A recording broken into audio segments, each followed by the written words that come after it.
When we're putting a team together to work on a project, it is pretty easy to fall into a trap where someone is selling you the "I can do everything for you" package. And that may be the case, but more often than not, that can often lead to a lack of experience in your particular area, not the right tools being put together, which can really create an issue because you might not be able to move forward effectively, efficiently, and towards really the best project that you can possibly get to.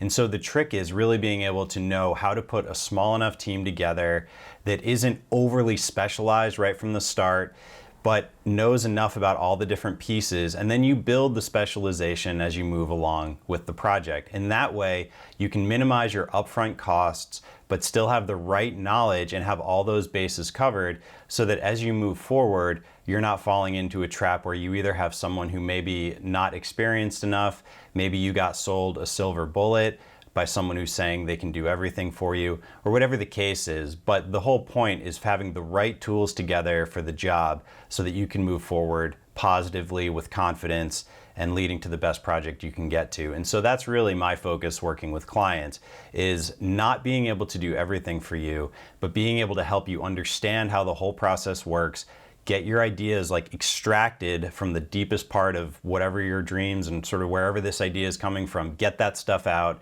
turn that into concepts, turn that into architecture, and then figure out what team is needed to put the whole thing together. And that way we can work really quickly at the beginning, and then as we need to bring more people in, fantastic. Like you have a local architect, great, we need that. You have specialists who are experts in whatever it is, whether it's some sort of skate park or acoustics or whatever the case is, fantastic. We absolutely need help, and I really can't wait to work with these people. So this is a team sport, but having the right tools together is critical, because if you don't have the right tools, you don't set up the right plan, and you may not even really get to the end as you move forward. And so some things to think about with an analogy here.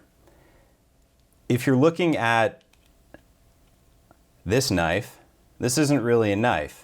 It might kind of look like a knife, might even be made by the knife company, but it's basically fake. And you have to be careful because people do portray themselves fraudulently. I've seen this happen even recently. Someone made a fake architecture stamp. It actually happens, so you have to be careful of it, or someone even in a maybe less nefarious way might be overselling their qualification. Not all of us have decades of experience, and that's fine, but you have to have enough experience. You certainly don't want a surgeon doing a knee replacement for the first time on you, or even maybe, oh, I've done it once before. That doesn't sound great. There's a middle ground here, and that's really what we're looking for.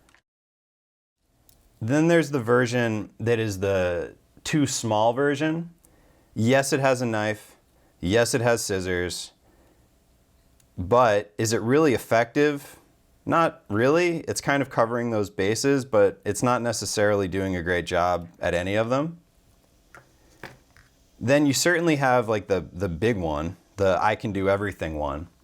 And that covers a lot of bases, and that's fine.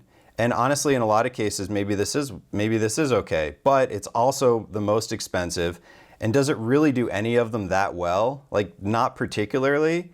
And so is that really the right answer? It's kind of cumbersome, it's expensive, there's a lot of stuff, versus the efficient one, which this is the one that it's small enough where it's not this sort of brick in your pocket.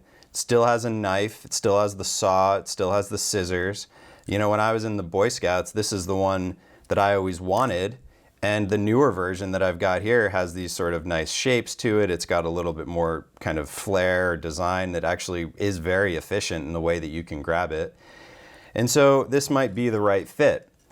And we do need specialists. You will be working with specialists, and they have a lot of answers that we will not be able to answer properly without their assistance. And so really the key is having your bases covered at the beginning so that you know where you're trying to sort of like go in terms of who's needed at what part of the process without spending a ton of money up front. Because you could certainly spend a ton of money up front, but even then, even if you do that, as I'm saying it, then all of a sudden you've got too many people and too many cooks in the kitchen. So that's a problem in itself, which is why a lot of times when I talk about this stuff, it's not even so much about the money, it's about how do we just make the best project we can.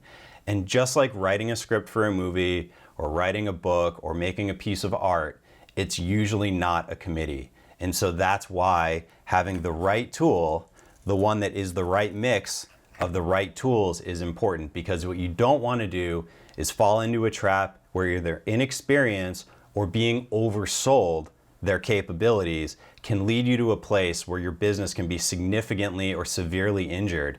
Sometimes this blows your budget. It may not even let you get to opening. Whatever the case is, a lot of times this leads to serious knock-on effects with delays and cost overruns and whatever. So a little bit of this sort of setting up the right tools at the beginning goes a long way.